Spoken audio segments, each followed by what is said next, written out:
আজকে রাজু সাহেবের হাতে কলকি উঠে দিয়ে তারা খাচ্ছে। রাজু চেয়ারম্যান, আপনি কি এতই বোকা? আপনি যে কথা হাসছেন এই কথা কোনোদিনই কিয়ামত পর্যন্ত এই টাকা উদ্ধার হবে না। আমরা গ্রাহকদের কথা বুঝি।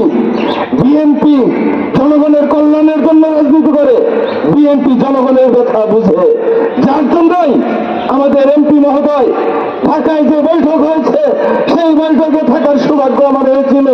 আমি আমার এমপি মহোদয়কে দেখেছি, তিনি পরিষ্কার ভাষায় এই সমিতির মালিকদের বলেছেন, আপনারা মাদারগঞ্জ ছেড়েছেন, জামালপুর ছেড়েছেন, ঢাকাতে এসে আশ্রয় নিয়েছেন। আপনারা কি মনে করেন ঢাকাতে আপনারা শান্তিপূর্ণ ভাবে আমার ওই মাদারগঞ্জের নিরীহ মানুষদের কষ্ট রেখে আপনারা ঢাকায় ফ্ল্যাট বাড়িতে ঘুমাবেন?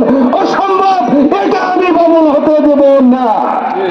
আমি আপনাদের জীবনকে দুর্বিষহ করে ফেলব। আমরা সাক্ষী, সেই লক্ষ্য নেই আমাদের এমপি মহোদয় কাজ করতেছেন।